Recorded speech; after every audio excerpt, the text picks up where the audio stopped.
சீரமைத்து மெய்ப்பித்த குருவை வணங்கி, இந்த இணைப்பில் இணைந்துள்ள சான்றோர் பெருமக்களாகிய உங்கள் அனைவருக்கும் இந்நேர மாலை வணக்கத்தையும், வாழ்க வளமுடன் என்ற வாழ்த்துக்களையும், 2025ஆம் ஆண்டு புத்தாண்டு நல் வாழ்த்துக்களையும் தெரிவித்துக் கொண்டு, நாம் இன்றைய சிந்தனைக்குள் செல்வோம். ஆசான் அருட்தந்தை அவர்கள் சூட்சமாக நம்மோடு இருந்து இன்றைய சிந்தனையை வழிநடத்துவார்களாக என வேண்டிக் கொண்டு இந்த சிந்தனையை துவங்குவோம். உயிரும் மனமும் என்கின்ற பொருள் பற்றி அருட்தந்தை அவர்களின் கருத்துக்களை கடந்த 2 வாரங்களாக நாம் சிந்தித்து வருகின்றோம். அதன் தொடர்ச்சியாக நாம் இன்று சிந்தனைக்குள் செல்ல இருக்கின்றோம். அதற்கு முன்பாக கடந்த வாரம் பார்த்த சில செய்திகளை ஓரிரு நிமிடங்களில் நாம் நினைவுபடுத்திக் கொண்டு இன்றைய சிந்தனைக்குள் செல்ல இருக்கின்றோம். உயிர் என்றால் என்ன என்பதை பார்த்தோம். அது உடலில் எவ்வாறு இருக்கிறது, எவ்வாறு இயங்குகிறது, அது எப்பொழுது வந்தது, அது எப்பொழுது உடலை விட்டு செல்லும் என்றெல்லாம் நாம் முதல் வாரத்தில் பார்த்தோம். அதனைத் தொடர்ந்து எது மனமாக இருக்கிறது என்கின்ற சிந்தனை. அப்போ மனமாக இருப்பது எது என்று பார்க்கும்போது, ஜீவகாந்தமே உயிரினங்களில் மனமாக இருக்கின்றது. அதுவே மனமாக இயங்குகிறது என்ற ஒரு விளக்கத்தை நாம் பார்த்தோம். இந்த 5 புலன்கள் வழியாக ஜீவகாந்த ஆற்றல் இயங்கும்போது 5 உணர்வுகளாக அது இயங்குகிறது. அதற்கும் மேலாக மூளையின் வழியாக அது இயங்கும்போது, இந்த 5 உணர்வுகளையும் உணர்ந்து கொள்ளக்கூடிய சிறப்பான மனமாகவும் அதுவே செயல்படுகிறது என்பதை நாம் கடந்த வாரம் பார்த்தோம். அப்போ மனதின் செயல் என்று நாம் சிந்திக்கும்போது, அது 2 விதமான செயல்களை செய்கின்றது. ஒன்று எண்ணம், சொல், செயலால் நாம் செய்யக்கூடிய செயல்கள் அனைத்தையும் அது சுருக்கி வைக்கின்றது. அது மீண்டும் அதை விரித்து காட்டுகிறது. எனவே அது சுருக்கி வைப்பது, விரித்து காட்டுவது என்று சொல்லக்கூடிய அது நமது அனுபவங்களை கருமையத்தில் பதிவுகளாக சுருக்கி வைப்பதும், பின்னர் அவற்றை எண்ணங்களாக மலர்த்தி காட்டுகின்ற அந்த செயல்களை நமது மனமானது செய்து கொண்டிருக்கிறது என்பதையும் நாம் கடந்த வாரம் பார்த்தோம். அதற்கும் மேலாக ஒரு ஜீவன் என்று சொல்லும்போது, அந்த ஜீவனிடம் 8 சிறப்பு இயக்கங்கள் இணைந்து இயங்க வேண்டும். அப்படி இருந்தால்தான் அது ஜீவன். இல்லை என்று சொன்னால் அதை சடப்பொருள் என்று உரைத்திடுதல் நியதி என்பதையும் நம்ம பார்த்தோம். அந்த 8 சிறப்பு இயக்கங்களாக உடல், உயிர், சீவகாந்தம், கருமையம், மூளை, உள்ளம், மனம், புலன்கள் என்று சொல்லக்கூடிய அந்த 8 சிறப்பு இயக்கங்களும் சேர்ந்து இயங்கும்போது நாம அதை உயிரினம் என்று சொல்றோம். அதுல 8ல் 1 குறைந்தாலும், 1 இயங்கவில்லை என்று சொன்னாலும் அதை விடல் வேண்டும். ஜீவன் என்ற பெயரை அதற்கு வேறு பொருள், சடப்பொருள் என்று உரைத்திடுதல் நியதி என்பதையும் நம்ம பார்த்தோம். அதற்கு மேலாக நம்ம அந்த பதிவுகள் என்று வரும்போது, நமது மனமானது 4 அலைச்சுழல்களில் இயங்கிக் கொண்டே இருக்கிறது.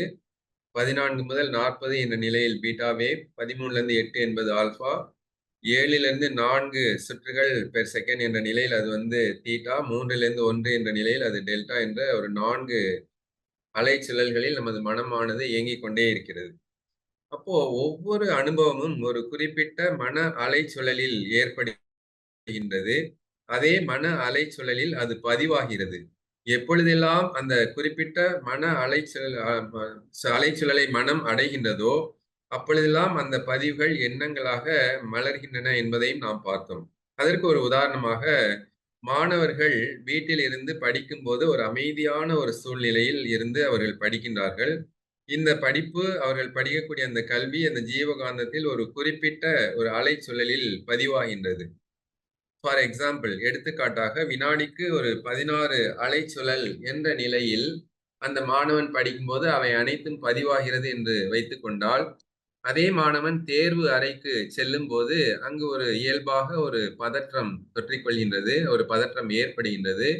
அப்பொழுது அந்த மாணாக்கருடைய மன அலைச்சுழலானது சற்று அதிகரித்து விடுகிறது. உதாரணமாக வினாடிக்கு 18 அலைச்சுழல் என்ற அளவு அது அதிகரித்து விடுகிறது.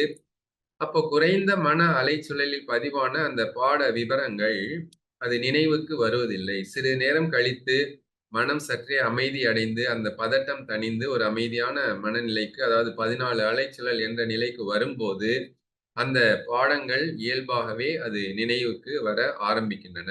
இப்படியாக அருட்தந்தை அவர்கள் எந்த செயல் எந்த மன அலைச்சுழலில் பதிவாகினதோ அதே மன அலைச்சுழலுக்கு நாம் வரும்போது அது மீண்டும் நமக்கு நினைவுக்கு வரும். மற்றொரு உதாரணமாக சாமி சொல்லுவாங்க, நாம அலுவலகம் செல்வதற்கு தயாராவதற்கு முன்பாக நம்மளுடைய பேனாவை வைத்துக்கொண்டு ஏதோ ஒரு விஷயத்தை நம்ம பேப்பர்ல எழுதிக்கிட்டே இருக்கோம். நம்மளுடைய ஒரு 5 வயது குழந்தை அதை பார்த்துக்கிட்டே இருக்கான். அது என்ன, அப்பா எப்பதான் எழுதி முடிப்பாங்க, அந்த பேனாவை நம்ம எடுக்கலாம் என்று காத்து கொண்டிருக்கின்றான். நமக்கு தெரியும் அந்த சிறுவன் கையில் பேனா சென்றால் அது என்ன கதியாகும் என்று தெரியும். ஆதலால் நாம் என்ன பண்ணோம், எழுதி முடிச்ச கையோடு அது உயரமான ஒரு இடத்துல வைத்துவிட்டு பத்திரமாக நாம் குளித்து சாப்பிட்டு விட்டு நம்ம அலுவலகத்துக்கு தயாராகிறோம். புறப்படும்போது நமது மன அலைச்சலல் விரைவாக இருக்கின்றது. இப்போ நம்ம அலுவலகத்துக்கு செல்வதற்காக பேனா வேண்டுமே என்று நம்ம தேடுகிறோம். ஆனால் அது கிடைக்கவில்லை. சரி நேரமாகிறதே என்று நம்ம அலுவலகத்துக்கு புறப்பட்டு சென்று விடுகிறோம். அங்கு சென்று அமர்ந்து சிறிது நேரம் ஆனவுடன் அந்த மன அலைச்சலல் குறைந்து, அந்த ஒரு அமைதியான மனநிலைக்கு வரும்போது, ஆஹா! பையன் கையில கிடைச்சா பேனா வந்து ஸ்பாயில் ஆயிடுமே என்று சொல்லி நான் அங்க பீரோ மேல் அல்லவா வைத்தேன் என்று அது நினைவுக்கு வருகிறது. இப்படியாக நமது வாழ்க்கையில் நிறைய சம்பவங்களை நாமும் வந்து அதை இணைத்து பார்த்துக் கொள்ள முடியும். எந்த மன அலைச்சூழலில் ஒரு விஷயம் பதிவானதோ, அதே மன அலைச்சூழலுக்கு நாம் வரும்போது மீண்டும் அது எண்ணமாக அது நமக்கு காட்டும். ஆனால் அந்த மன அலைச்சூழலை விட்டு நாம் வேறு மன அலைச்சூழலில் இருக்கும்போது, அந்த விஷயம் நமக்கு நினைவுக்கு வருவதில்லை. இப்படி நம் அன்றாட வாழ்வில் பல விஷயங்களை நாம் நினைவுபடுத்திக் கொள்ள முடியும். அந்த வகையில நம்ம பார்க்கும்போது, மகரிஷி அவர்கள் நமது மனமானது, நமது எண்ணம், சொல், செயல் அனைத்தையும் கருமையத்தில் சுருக்கி அது பதிவு செய்து விடுகின்றது. அதை மீண்டும் எண்ணங்களாக மலர்த்தி காட்டிக் கொண்டே இருக்கிறது. ஆக அந்த கருமையம் என்பது நமது மூலாதாரத்தில் இருக்கிறது என்பதையும் நாம் பார்த்தோம். அதன் தொடர்ச்சியாக நமது முன்னோர்கள், அவர்களது ஜீவகாந்தத்தில் உள்ள பதிவுகள் கருத்தொடராக நமக்கு பிறவிலேயே பதிவுகளாக வந்து விடுகின்றன. ஆக அந்த கருவின் மூலமாக வந்த அந்த பதிவுகளை நாம் கருவமைப்பு பதிவுகள் அல்லது சஞ்சீத கர்மா என்று சொல்கின்றோம். ஆக நம்ம தாய் தந்தையின் மூலமாக நாம் பெற்று வந்த பதிவுகள் சஞ்சீத கர்மம். நமது பிறவி எடுத்த பின்பாக நமது செயல்களின் காரணமாக நமது உடலில் இருக்கக்கூடிய சீவகாந்தமானது அது அடைகின்ற பதிவுகளை அதை மேல் அடுக்கு பதிவுகள் அல்லது பிராரப்த கர்மம் என்று சொல்கின்றோம். ஆக நாம் வரும்போது கொண்டு வந்தது சஞ்சீத கர்மம்.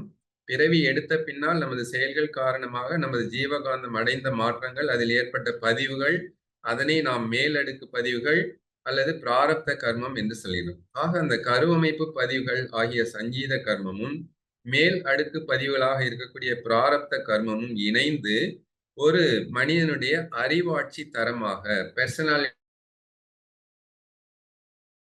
அமைந்து விடுகிறது. அப்போ ஒரு மனிதனுடைய அறிவாட்சி தரம் என்ன என்று ஒரு கேள்வியை எழுப்பிக் கொண்டு சிந்தித்தால், அதற்கான விடையை அருட்தந்தை அவர்கள் மிக எளிமையாக கொடுக்கின்றார்கள். நமது சங்கீதம் பிளஸ் பிராரப்தம் அந்த 2 கர்மம் 2 வினைகளும் சேர்ந்து ஒரு மனிதனுடைய பெர்சனாலிட்டியாக அறிவாட்சி தரமாக அது அமைந்து விடுகின்றது. இதற்கு ஏற்றவாறு இனி அவன் செய்யக்கூடிய வினைகளுக்கு நாம் ஆகாமிய கர்மம் என்று சொல்கின்றோம். என்றால் ஆன்மா, காமியம் என்றால் இச்சை. ஆக ஆகாமிய கர்மம் என்பது என்ன என்றால், இந்த ஆன்மாவுக்கு இச்சையை தூண்டி நம்மை செயலில் ஆழ்த்த வல்ல ஒரு பதிவுகள், அந்த வினை பதிவுகள், அதைத்தான் நாம் ஆகாமிய கர்மம். இப்படியாக ஆன்மீகத்தில் நாம் இந்த 3 விதமான பதிவுகளை பற்றி நாம் தெளிவாக விளங்கிக் கொள்கின்றோம். சஞ்சீதம், பிராரத்தம், ஆகாமிய கர்மம். அதான் மகரிஷி வந்து ஒரு பாடலில் அழகாக சொல்லுவாங்க.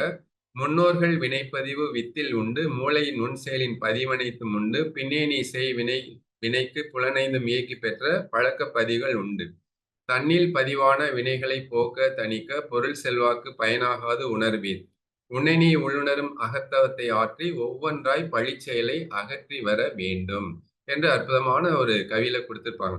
இப்ப நாம என்ன தெரிஞ்சுக்கிட்டோம் அப்படின்னாக்க, நாம வந்து இப்படியாக இந்த 3 விதமான வினைகள் நம்மிடம் உள்ளன. இந்த வினைகளை நாம் போக்குவதற்கு, தணிப்பதற்கு நாம எங்கு செல்லணும்? காசிக்கு போறதா? கங்கைக்கு போறதா? அங்க போறதா? இங்க போறதா? ஆ என்ன மாரியெல்லாம் செய்யலாம்? இப்படியெல்லாம் நாம் சிந்தித்துக் கொண்டிருப்பதனால் எந்த ஒரு பலனும் கிடையாது. ஆக எந்த ஒரு வினையும் நாம் போக்கிக் கொள்ள வேண்டும் என்று சொன்னால், அது பொருள் காரணமாக அல்லது மற்ற செல்வாக்கு காரணமாக அந்த வினைகளை நாம் மாற்றி அமைத்துக் கொள்ள முடியாது. பொருள் செல்வாக்கு பயனாகாது உணர்வீர். உன்னை நீ உள்ளுணரும் அகத்தவத்தை ஆற்றி. ஆக இந்த வினைப்பதிவுகளை எல்லாம் நாம் தூய்மை செய்து கொள்ள வேண்டும். இந்த வினைப்பதிவுகளை எல்லாம் நாம் கழித்துக் கொண்டே வர வேண்டும் என்று சொன்னால், அதற்கு ஒரே ஒரு உபாயமாக அருட்தந்தை அவர்கள் கூறுவது தவம் ஒன்றினால் மட்டுமே அது முடியும். அப்ப அந்த தவம் செய்து நாம் என்ன செய்ய வேண்டும் என்று சொன்னால், அந்த வினைப்பதிவுகளை நாம் சிறிது சிறிதாக கழித்துக் கொண்டே வர வேண்டும். அந்த தவம் செய்யறதுதான் மிகவும் சிரமமான ஒரு காரியமாக இருக்கிறது. அப்ப அந்த உயிரில் மனம் அடங்க வேண்டும் என்றால் என்ன செய்வது? அது சுவாமிஜி ஒரு கவியில குடுக்குறாங்க. 5 புலன்களையும் அடக்கி புருவத்திடையே அறிவினது மூலத்தை ஆழ்ந்து நோக்கி அமர சிந்தை அடங்கிடும். சீவனே சிவனாகும். சிறுகச் சிறுகப் பயின்றால் சித்திக்கும் உண்மை நெறி என்று ஞானக்களஞ்சியம் நூலில் உயிரில் மனம் அடங்க என்ற தலைப்புல ஒரு கவி கொடுத்திருக்காங்க. அப்போ இந்த 5 புலன்கள் மனமானது இந்த அழுத்தம், ஒளி, ஒளி, சுவை, மனம் என்ற இந்த 5 புலன்கள் வழியாக அது வெளியேறிக் கொண்டே இருக்கிறது. அந்த 5 புலன்களையும் அடக்கி அந்த புருவத்திடையே அந்த அறிவினது மூலத்தை ஆழ்ந்து நோக்கி நாம் அமர வேண்டும். அப்படி அமரும்போது இந்த சிந்தை என்பது அடங்கிவிடும். மனமானது அப்பதான் அந்த அடக்க நிலைக்கு வரும். அப்போ எது அங்கு சிவமாக இருக்கிறதோ, அத வந்து அதுவே நமது உயிராக இருக்கக்கூடிய நிலையை நம்மால் உணர்ந்து கொள்ள முடியும். சீவனே சிவனாகும். அப்ப சிறுகச் சிறுக பயின்றால் சித்திக்கும் உண்மை நெறி. இப்ப நம்ம என்ன பண்ணணும்? நம்ம வந்து மனம் தளரக்கூடாது. நம்ம வந்து தவத்துல உட்காரும்போது, இந்த நம்மளுடைய வினைப்பதிவுகள் காரணமாக மனமானது ஒரு அடக்க நிலைக்கு வராமல் அது அலையத்தான் செய்யும். எண்ணங்கள் வந்து நமக்கு அலைமோதிக் கொண்டுதான் இருக்கும். அதுதான் ஒரு சித்தர் பாடல்ல நம்ம ஏற்கனவே பார்த்திருக்கோம். காட்டானை மேலேறி கடைத்தெருவை போகையிலே நாட்டார் நமைமறித்து நகைபுரிய பார்ப்பரன்றோ நாட்டார் நமைமறித்து நகைபுரிய பார்த்தாலும் என் கண்ணம்மா காட்டா நை மேலேறி கண்குளிர காண்பேனோ என்று அழுகணி சித்தர் பாடிய பாடல் ஒன்றை நாம் நினைவுபடுத்திக் கொள்வோம். அப்போ அந்த காட்டான் என்று சொல்லும்போது அந்த தன்னை யார் என்று காட்டிக்கொள்ளாதவன் காட்டான் இறைவன் அப்படின்னு சொல்லலாம். அந்த உயிர் சக்தியின் மீது மனம் வைத்து நம்ம தவம் செய்ய முயலும்போது நாட்டார் நம்மை மறித்து நகைபுரிய பார்ப்பர். நாட்டார்னா இந்த 5 புலன்கள் மூலமாக நாம் பெற்ற அந்த பதிவுகள். அந்த பதிவுகள் நம்மை மேலேறி இந்த புலன் பதிவுகளை கடந்து செல்ல விடாமல் நம்மை தடுத்துக் கொண்டே இருக்கும். நகைபுரிய பார்ப்பர். நாட்டார் நம்மை மறித்து நகைபுரிய பார்த்தாலும் அப்படியாக இந்த பதிவுகள் நம்மை வந்து முன்னேறி செல்ல விடாமல் தடுத்துக் கொண்டே இருந்தாலும் காட்டான் ஐமேலேறி கண்குளிர காண்பேனோ. அப்ப காட்டான் ஐமேலேன்னா அந்த 5 புலன்கள். அந்த 5 புலன்களையும் கடந்து ஐமேலேறினா 5 புலன்களை கடந்து கண் குளிர காண்பேனோ அப்படின்னு அந்த சித்தர் பாடல் உண்டு. அததான் மகரிஷி சொல்றாங்க. அப்போ நம்ம வந்து சிறுக சிறுக பயின்றால் சித்திக்கும் உண்மை நெறி. நான் கண்ண மூடிட்டு உட்கார்றேன், எனக்கு ஆகினை தவம் வரவில்லை என்று சொல்வதை விட, எந்த அளவுக்கு மனதை நம்ம வந்து முயற்சி செய்து அங்கு வந்து ஒரு அ என்ன உணர்வு கிடைக்கிறது என்பதை நம்ம கவனிக்கணும். அப்போ தவத்துக்கு சுவாமி சொன்ன ஒரு எளிமையான விளக்கம் என்னவென்று பார்க்கும்போது, யோகம் என்றால் எண்ணத்தில் எண்ணமாக நிலைத்திருப்பது யோகம். இப்ப சாமி நமக்கு என்ன சொல்லியிருக்காங்க? தவத்திலும் மனதிற்கு நாம் ஒரு வேலையை கொடுக்க வேண்டும். தவம் செய்யும்போது கூட மனதுக்கு நம்ம ஒரு வேலையை கொடுத்து தான் ஆகணும். மனத சும்மா இருக்க விட முடியாது. அப்படியாக இருக்கும்போது எந்த வேலையை கொடுப்பது அப்படி என்று சொன்னால், ஆகினையில் மனமே நீ மூலமாகிய உயிர் சக்தியை கவனித்துக் கொண்டே இரு என்று சொல்லி, அந்த ஆகினையில் மனதை அங்கே ஒடுக்கி அந்த உயிர் ஆற்றலை, உயிர் சக்தியை நம்ம கவனிக்கணும். இப்படியாக ஒவ்வொரு தவமும் ஆகினை, துரியம், இன்னும் துரியாதீதம் போன்ற ஒவ்வொரு தவமும் என்ன பண்ணணும், நம்ம சிறுக சிறுக பயின்றால் சித்திக்கும் உண்மை நெறி என்று அந்த உயிரில் மனம் அடங்க என்ற தலைப்பில் அருட்தந்தை அவர்கள் அந்த கவியை கொடுத்திருக்காங்க. அதன் தொடர்ச்சியாக இந்த மனமானது ஒரு 10 படிநிலைகளில் இயங்கிக் கொண்டிருக்கிறது என்பதையும் நாம் அறிவோம். அதைப் பற்றி சற்று சுருக்கமாக நம்ம பார்ப்போம். அப்ப மனம் என்பது உயிரினுடைய படர்க்கை ஆற்றல் தான் மனம் என்பதை நாம் தெளிவாக தெரிந்து கொண்டோம். அதற்கு மேலாக இந்த மனமானது ஒரு 10 படிநிலைகளில் இயங்கிக் கொண்டே இருக்கிறது. அவை உணர்ச்சி, தேவை, முயற்சி, செயல், விளைவு, அனுபோகம், அனுபவம், ஆராய்ச்சி, தெளிவு, முடிவு என்ற ஒரு 10 படிநிலைகளில் மனம் இயங்கிக் கொண்டே இருக்கிறது. இப்ப முதல்ல நமக்கு என்ன வருகிறது என்று சொன்னால், வலி என்ற ஒரு உணர்வு. அந்த வலி என்று சொல்லக்கூடிய உணர்வில் இருந்தால் உணர்ச்சி என்பது தோன்றுகிறது. நமது உடலில் எங்காவதும் ஒரு அணு அடுக்கு சீர்குலைவு ஏற்பட்டால், அந்த இடத்தில் சீவகாந்த ஆற்றலானது மின்சக்தியாக தன்மாற்றம் பெற்று டிரான்ஸ்ஃபார்ம் ஆகி தாக்குண்டு அது சிதறுகிறது. அங்கு ஒரு ஷார்ட் சர்க்யூட் மின் குறுக்கு ஏற்படுகிறது. இப்படி நமது உடலில் ஏற்படக்கூடிய அந்த சீவகாந்த ஓட்டத்தின் தடையை, அந்த மின் குறுக்கை நமது மனமானது வலியாக உணர்கின்றது. அப்போ நமது உடலில் ஓடிக்கொண்டே இருக்கக்கூடிய அந்த உயிர்த்துகள், அந்த உயிர்த்துகள் மையத்தில் இருக்கக்கூடிய அறிவு, அது மனம் என்ற நிலைக்கு வரும்போது, அது முதல் படியாக உணர்ச்சி என்ற நிலையை, உணர்வு என்ற நிலையை அது அடைகின்றது. சரி, அப்படியாக ஒரு வலி என்ற உணர்வு வந்துவிட்டது. அடுத்ததாக என்ன செய்ய வேண்டும் என்று சொன்னால், அந்த வலியிலிருந்து விடுதலை பெற வேண்டும். We have to get relief from that pain. அதற்கு ஒரு இடமோ, ஒரு பொருளோ, நட்போ, உதவியோ, சூழ்நிலையோ அல்லது வேறு ஏதாகிலும் மாற்றமோ தேவையாக உள்ளது. அப்பொழுதுதான் அதை நாம் சீர் செய்து கொள்ள முடியும். ஆகவே எந்த பொருளில் அல்லது எந்த உதவியில், எந்த செயலில் அதை நாம் சரி செய்ய முடியுமோ அதனையே நாம் நாடுகின்றோம். அடுத்ததாக இதுவே தேவை என்ற நிலைக்கு செல்கின்றது. ஆக முதலில் தோன்றியது உணர்வு அல்லது உணர்ச்சி.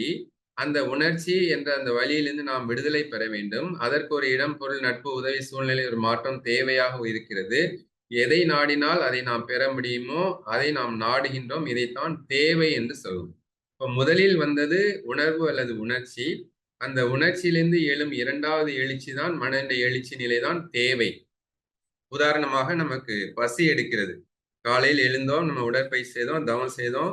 அதுக்கப்புறம் ஒரு 8 மணி, 8:30 மணிக்கு நமக்கு நல்ல வயிறு பசி எடுக்கிறது. பசி என்ற உணர்வு ஏற்படுகின்றது. அப்போ அந்த பசியை நாம் போக்க வேண்டும் என்று சொன்னால் அதற்கு உணவு தேவையாக இருக்கிறது. அந்த தேவை என்ற ஒரு எழுச்சி நிலைக்கு ஓரளவுக்கு அழுத்தம் இன்டென்சிட்டி வந்தவுடன் அடுத்த நிலையாகிய முயற்சி உண்டாகின்றது. அப்போ அந்த பசியை போக்குவதற்கு எனக்கு உணவு என்பது தேவை. அந்த உணவை பெறுவதற்கான ஒரு முயற்சி, அதை அடைய வேண்டும் என்ற ஒரு முயற்சி ஏற்படுகிறது. அந்த முயற்சி வந்த பின்பாக ஒரு செயல் வருகிறது. அப்ப நம்ம அந்த கை, கால் உறுப்புகளை கொண்டு அதை அடைவதற்கு அதை அடையக்கூடிய ஒரு நிலையை நம்ம அடைகின்றோம். மனதுக்கும் இந்த உடலுக்கும் ஒரு ஒத்துழைப்பு, ஒரு கோஆர்டினேஷன் ஏற்படுகின்றது. நமது உடல் உறுப்புகள் அந்த நிலையை அடைவதற்கு, அந்த செயலை செய்வதற்கு ஏற்றவாறு இயங்குகிறது. இதைத்தான் நம்ம என்ன சொல்றோம்? செயல் என்று சொல்கிறோம். அப்படியாக ஒரு செயலை செய்யும்போது ஒரு விளைவு ஏற்படுகிறது. உதாரணமா நான் உணவு சாப்பிடுகின்றோம், பிரேக்ஃபாஸ்ட். அந்த செயலிலிருந்து ஒரு விளைவு ஏற்படுகிறது. அந்த விளைவு காரணமாக இன்பம், துன்பம் அல்லது அமைதி என்று சொல்லக்கூடிய ஒரு விளைவு வருகின்றது. அப்போ செயலிருந்து விளைவு. அந்த விளைவை நாம் அனுபவிக்கும்போது, அதை இன்பமாகவோ அல்லது துன்பமாகவோ நாம் அனுபவிக்கும்போது, அதைத்தான் நாம் என்ன சொல்றோம்னாக்கா அனுபோகம். அப்போ அந்த முதலாக அந்த உயிரில் ஏற்படக்கூடிய அந்த ஏற்றத்தாழ்வாக இருக்கக்கூடிய அந்த உயிராற்றல், அதனுடைய செலவு காரணமாக ஏற்படக்கூடிய ஒரு மாற்றம், கன்வர்ஷன் ப்ராசஸ், அதைத்தான் நம்ம அனுபோகம் என்று சொல்றோம். அப்போ இன்பமாகவும் அல்லது துன்பமாகவும் அதிலே திளைக்கக்கூடிய அந்த அனுபவம் வேறு. அனுபவம் வேறு. அனுபோகம் என்றால் நாம் ஒரு செயலை செய்யும்போது ஏற்படக்கூடியது அனுபோகம். அதுவே நமக்கு பதிவாகி மீண்டும் மறுநாளோ அல்லது சில நாட்கள் பொறுத்தோ அதை நாம் நினைத்து பார்க்கிறோம். நான் இன்ன செயலை செய்தேன், இப்படி ஆயிற்று என்று நாம் எண்ணி பார்க்கும்போது அதைத்தான் நாம் அனுபவம் என்று சொல்லுவோம். எக்ஸ்பீரியன்ஸ். இப்போ ஒரு 5 நாட்களுக்கு முன்பாக, 1 வாரம் முன்பாக அல்லது 1 மாதம் முன்பாக நாம் ஒரு ஹோட்டலுக்கு சென்றோம். அங்கு உணவு சாப்பிட்டோம். மிகவும் சுவையாக இருந்தது. அதை எண்ணி பார்க்கின்றோம். அது அனுபவம். அப்போ இப்பொழுது நாம் உணவு உண்ணும்போது நாம் பெறுவது அனுபோகம். அதற்கு மேலாக அதை நாம் நினைத்து பார்க்கும்போது அதைத்தான் நம்ம அனுபவம் என்று சொல்கிறோம். அதற்கு மேலாக இதை இப்படி செய்தோம், இப்படி ஆயிற்று, இனி நான் என்ன செய்ய வேண்டும் என்று நாம் சிந்தித்து செயல்புரியும் போது அது ஆராய்ச்சி. அந்த சிந்தனையிலிருந்து இன்னது செய்யலாம் என்று முன்பு கண்ட அனுபவத்தை வைத்துக்கொண்டு, அதாவது தற்கால சூழ்நிலை, எதிர்கால விளைவு, கடந்த கால அனுபவம், இந்த 3ஐயும் வைத்து கணித்துக் கொண்டு செயல்படும் போது ஒரு தெளிவு ஏற்படுகிறது. அந்த தெளிவில் இருந்து இப்படித்தான் நான் செய்ய வேண்டும், இந்த பொருளோடு இந்த நபரோடு இப்படித்தான் தொடர்பு கொள்ள வேண்டும் என்ற ஒரு முடிவுக்கு நாம் வருகின்றோம். இதைத்தான் நம்ம என்ன சொல்றோம்? முடிவு. ஆக நிறைவாக ஆராய்ச்சி, தெளிவு, முடிவு. இப்படியாக எந்த பொருளோடும் எந்த செயலோடும் இதுவரை நாம் எப்படி தொடர்பு கொண்டோம், எந்த அனுபவத்தை நாம் பெற்று இருக்கின்றோம், அதையெல்லாம் இந்த மனித மனதினால் தான் நடைபெறுகிறது என்று பார்க்கும்போது அந்த முதலில் சொல்லப்பட்டதாக உள்ள உணர்ச்சி, தேவை, முயற்சி, செயல், விளைவு, அனுபவம் என்று சொல்லக்கூடிய 7 பதிவுகளும் அது பழக்க பதிவுகள் என்றும், நிறைவாக நாம் பார்த்த ஆராய்ச்சி, தெளிவு, முடிவு என்று சொல்லக்கூடிய அந்த 3 நிகழ்வுகளும் அது விளக்க பதிவு. ஆக நாம் என்ன செய்ய வேண்டும்? உதாரணமாக மகரிஷி அவர்கள் சொல்வார்கள், மனிதன் துன்பத்திற்கு அடிப்படையான ஒரு காரணம் என்ன அப்படின்னு பார்க்கும்போது 3 விஷயங்களை அருட்தந்தை அவர்கள் கூறுவார்கள். ஒன்று அறியாமை, அலட்சியம், உணர்ச்சி மயம் என்று சொல்லக்கூடிய ஒரு 3 நிலைகள் காரணமாக தான் மனிதனுக்கு அறிவில் குறைபாடு ஏற்படுகின்றது. இந்த அறிவு குறைபாடு காரணமாக தான் மனிதன் துன்பத்தை சந்திக்கிறான்.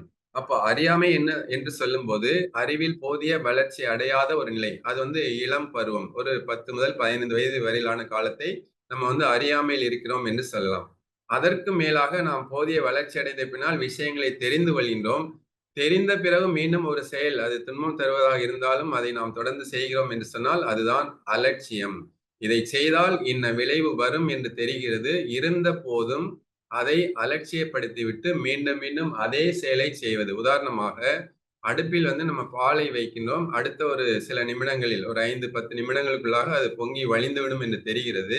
பாலை வைத்துவிட்டு அடுத்த சில நிமிடத்தில் நாம் ஏதோ ஒரு வேலையாக மற்றொரு அறைக்கு செல்கின்றோம். சிறிது நேரத்தில் பால் பொங்கி வழியக்கூடிய சத்தம் கேட்டு ஓடி வந்து அதை அணைக்கின்றோம்.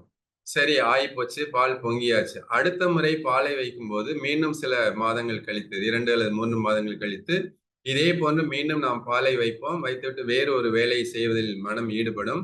அப்ப பால் பொங்கி வழியும். இப்படியாக தெரிந்து போதும் கூட அதை அலட்சியப்படுத்துவது. ஒரு விருந்துக்கு செல்கின்றோம். அதிகமாக அ உணவு சாப்பிட்டு விட்டு துன்பப்படுறோம். இரவு வீட்டுக்கு வந்தோம். ஒரு மேரேஜ் ரிசப்ஷன் நைட் ஒரு 9 மணிக்கு ரிசப்ஷன்ல அதிக அளவுல சாப்பிட்டு விட்டோம். அப்ப வயிறு வந்து ரொம்ப மந்தமாக இருக்கிறது. உடனடியாக தூக்கம் பிடிக்கல. புரண்டு புரண்டு படுக்கிறோம். வெந்நீர் அருந்துகிறோம். ஜெலுசில் போறோம். அதெல்லாம் பண்ண என்னென்னமோ பண்ணி ஒரு வழியாக ஒரு 12 மணிக்கு தூங்குறோம். சரி அடுத்த முறை விருந்துக்கு செல்லும்போது 2 மாதங்களுக்கு 3 மாதங்களுக்கு முன்பாக நான் விருந்துக்கு சென்றேன். அதிக அளவில் உணவை எடுத்துக்கொண்டேன். வயிற்றுக்கு அது துன்பமாக மாறிவிட்டது. ஆதலால் நான் விழிப்புணர்வோடு இருந்து அளவோடு சாப்பிட்டு வருவேன் என்ற நிலை நமக்கு வரணும். அதுதான் ஆராய்ச்சி, தெளிவு, முடிவு. ஆனால் நாம என்ன செய்றோம்? 3 மாதங்கள் கழித்து மீண்டும் கடந்ததெல்லாம் மறந்து போகுது. மறந்து போன காரணத்தினால் மீண்டும் அதிக அளவில் உணவை சாப்பிட்டு, மீண்டும் இரவு வீட்டுக்கு வந்து உறங்க முடியாமல் தவித்துக் கொண்டு, அது ஜீரக தண்ணி சாப்பிடலாமா? ஜெலுசில் சாப்பிடலாமா? என்று மீண்டும் அந்த எண்ணம் ஓடிக்கொண்டிருக்கு. இதைத்தான் நம்ம என்ன சொல்றாங்க மகரிஷி, பழக்கத்திற்கும், விளக்கத்திற்கும் இடையில் திண்டாடக்கூடிய சீவனாக இருப்பவன் மனிதன். பழக்கத்தையும் விட முடியவில்லை. விளக்கத்தையும் மறக்க இயலவில்லை. ஆதலால் அவன் பழக்கத்திற்கும், விளக்கத்திற்கும் இடையில் திண்டாடிக் கொண்டிருக்கிறான் என்று அருட்தந்தை அவர்கள் கூறுவார். ஆக எப்பொழுது ஒரு மனிதன் பழக்கத்திலிருந்து விடுபட்டு விளக்கத்தின் வழியே வாழப் பழகுகின்றானோ, அப்பதான் வாழ்வில் அவன் உயர்ந்த நிலையை அடைய முடியும் என்பது ஒரு தெளிவான ஒரு விஷயம். இதை நாம் புரிந்து கொள்ள வேண்டும். ஏனென்று சொன்னால், எல்லா மகான்களும் ஒரு எளிமையான சாதாரண குடும்பத்தில தான் பெரும்பாலும் பிறந்திருக்கின்றார்கள். இருந்தபோதும் அவர்கள் மகான் என்ற ஒரு நிலையை அடைந்தார்கள் என்று சொன்னால், சாதாரண ஒரு குடிலில் பிறந்த ஒருவர் இயேசுநாதர் என்று சொல்லக்கூடிய உலகம் போற்றக்கூடிய ஒரு மகானாக உயர்ந்தார் என்று சொன்னால், சாதாரண ஒரு மனிதனாக பிறந்த ஒருவர் நபிகள் நாயகம் என்று உலகம் போற்றக்கூடிய ஒரு உத்தமராக திகழ்ந்தார் என்று சொன்னால், சாதாரண குடும்பத்தில் பிறந்த நமது அருட்தந்தை அவர்கள் ஒரு மகான் என்ற உயர்ந்த நிலையை அடைந்தார்கள் என்று சொன்னால், இதற்கு என்ன காரணம் என்று நாம் சிந்தித்து பார்த்தால் நமக்கு ஒரு உண்மை தெரிய வரும். இவர்கள் அனைவரும் பழக்கத்தில் இருந்து விடுபட்டு, விளக்கத்தின் வழியே வாழ பழகிக் கொண்டார்கள். அதில் உறுதியாக நின்று அந்த நிலையிலே வாழ்ந்து வர ஆரம்பித்த காரணத்தினால், அவர்கள் மகான் என்ற உயர்ந்த நிலையை அடைந்தார்கள்.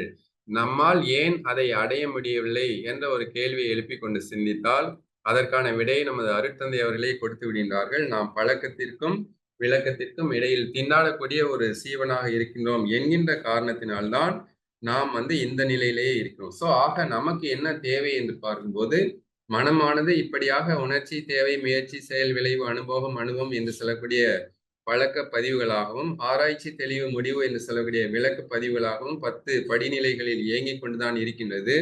எந்த ஒரு செயலை செய்தாலும், அது வந்து நம்ம ஆராய்ச்சி செய்து, அதில் ஒரு தெளிவு ஏற்பட்டு, அதன் காரணமாக நாம ஒரு முடிவு எடுத்துக்கொண்டு, அதன்படியே வாழ பழகும்போது தான் அந்த வாழ்க்கை சிறப்பாக இருக்கும் என்பதில் எந்த விதமான ஒரு ஐயமும் கிடையாது. அதைத்தான் வள்ளுவம் அது அழகாக சொல்கின்றது. "எண்ணித் துணிக கருமம், துணிந்த பின் எண்ணுவோம் என்பது இழுக்கு" என்று அற்புதமான ஒரு கருத்து வள்ளுவத்தில் உள்ளது. அப்போ எந்த ஒரு செயலை செய்வதற்கு முன்பாக எண்ணித் துணிக, எண்ணி பார்க்கணும். இந்த செயலை நான் செய்தேன் என்று சொன்னால், இதனுடைய விளைவு எனக்கும், பிறருக்கும் நன்மை தருமா? தீமை தருமா? அது நமக்கும், பிறருக்கும் நன்மை அளிக்கிறது என்று சொன்னால், அதை நாம் செய்ய வேண்டும். நமக்கோ, பிறருக்கோ துன்பம் தருகிறது என்று சொன்னால், அதை நாம் தவிர்க்க வேண்டும். அப்படியாக நாம் செய்துவிட்டு, அதற்கு பின்னாடி, "ஐயோ! நான் அதிகமா சாப்பிட்டனே, எனக்கு வந்து வயிறு வலிக்குதே" அப்படின்னு சொல்றது, அது வந்து அததான் இழுக்குன்னு அவங்க சொல்றாங்க. அந்த வகையில நம்ம பார்க்கும்போது, இந்த பழக்கப்பதிவிலிருந்து நாம் விடுபட்டு விளக்கத்தின் வழியே வாழ பழகும்போது, வாழ்க்கை சிறப்பாக இருக்கும். அப்ப மனமும் அறிவும் என்கின்ற ஒரு தலைப்பில் அருட்தந்தை அவர்கள் ஒரு அற்புதமான கவியை கொடுத்திருக்காங்க. அதை பார்த்து நிறைவு இருக்கின்றோம். "உடலில் விண் உயிராக விரைந்து ஆற்றுங்கால் உணர்ச்சி, தேவை, முயற்சி, செயல், விளைவு, உடலில் உள்ள இன்ப துன்ப அனுபவங்கள், உற்ற அனுபவங்கள், சிந்தனை தெளிவு, உடல் உள்ளம் ஆற்றும் முறை, முடிவு இப்பத்தும் ஒவ்வொன்றாய் புலன்கள் வழி விரிந்து ஆற்றி, உடல் வரையில் நின்றாற்ற மனம் என்கின்றோம். ஓங்கி விண் பரமறிய அறிவென்கிறோம் என்று ஞானக்களஞ்சியம் நூலில் மனமும் அறிவும் என்கிற தலைப்பில் அருட்தந்தை அவர்கள் கொடுத்துள்ளார்கள். ஆக இந்த உடலுக்குள்ளாக அந்த விண் என்று சொல்லக்கூடிய உயிரானது விரைந்து ஓடிக்கொண்டே இருக்கிறது, இயங்கிக் கொண்டே இருக்கிறது. அப்படி இயங்கும் போது மனிதனுக்கு உணர்ச்சி, தேவை, முயற்சி, செயல், விளைவு, இன்ப துன்ப அனுபவங்கள் மற்றும் சிந்தனை தெளிவு, உடல் உள்ளம் ஆற்றும் முறை என்று சொல்லக்கூடிய இந்த 10ம் ஒவ்வொன்றாய் புலன்கள் வழியாக விரிந்து ஆற்றி உடல் வரையில் நின்று செயலாகும் போது அதை மனம் என்றும், அதற்கு மேலாக அதன் மூலத்தை அறியும் போது அது ஓங்கி விண் பரமறிய அறிவு என்றும் நாம் சொல்லினோம். அப்போ மனம் எப்பொழுது அறிவாக நிற்கும் என்று சொன்னால், மனம் எப்பொழுது அதன் மூலமாகிய உயிரில் ஒடுங்கி அந்த உயிருக்கு மூலமாகிய இறைநிலையை உணர்ந்து கொள்கிறதோ அப்பொழுது மனதிற்கு சிறப்பாக அதை அறிவு என்றும் நாம் சொல்கின்றோம் என்று இந்த ஞானக்களஞ்சியம் என்ற நூலில் மகரிஷி நமக்கு கொடுத்திருக்காங்க. அப்போ பொதுவா நம்ம பார்க்கும்போது ஒரு செயலில் இன்பம் இருக்கிறதா, துன்பம் இருக்கிறதா அப்படின்னு ஒரு கேள்வியை எழுப்பிக் கொண்டு சிந்தித்தால், உதாரணமாக நாம உணவு சாப்பிடுகிறோம். உணவு சாப்பிடுவது இன்பமா அல்லது துன்பமா என்ற ஒரு கேள்வியை எழுப்பிக் கொண்டு பார்த்தால், அங்கு நம்ம பதில் சொல்ல முடியாது. எப்பொழுது இன்பமா, துன்பமா என்பது தெரிய வரும் என்று சொன்னால், நாம் உணவு உண்கின்றோம். உணவு சாப்பிட்ட பின்னால் எனக்கு நிறைவாக இருக்கிறது, மகிழ்ச்சியாக இருக்கிறது, இன்பமாக இருக்கிறது என்று சொன்னால் அதுதான் சரி. ஆனால் உணவு சாப்பிட்ட பின்னால் நான் அளவுக்கு அதிகமாக சாப்பிட்டு விட்டேன், எனக்கு வயிற்று வலி ஏற்படும் சொன்னால், அந்த செயலுக்கு பின்னால் வரக்கூடிய விளைவுதான் நமக்கு இன்பமாகவோ அல்லது துன்பமாகவோ அமைகிறதே தவிர, செயலிலே இன்ப துன்பம் என்பது கிடையாது. அது தரும் விளைவுக்கு ஏற்றவாறு நாம் இன்பம், துன்பம், அமைதி, பேரானந்தம் என்ற நிலையை நாம் அடைகிறோம் என்பதை அருட்தந்தை அவர்கள் விளக்கியுள்ளார்கள் என்பதை கூறிக்கொண்டு, தொடர்ந்து நாம் அடுத்த வாரமும் அந்த உயிரும் மனமும் பாகம் 4 என்பதை சிந்திக்கலாம் என்று சொல்லி, இந்த நல்லதொரு வாய்ப்பினை நல்கிய யாழ்ப்பாணம் அறிவு திருக்கோயில் நிர்வாக அறங்காவலர் உள்ளிட்ட அனைத்து அறங்காவலர்களுக்கும், இதுகாரும் இந்த சிந்தனையை செய்யுமெடுத்த சான்றோர் பெருமக்களாகிய உங்கள் அனைவருக்கும் மீண்டும் எனது நன்றியையும், வணக்கத்தையும், வாழ்த்துக்களையும் தெரிவித்து நிறைவு செய்து கொள்வோம்.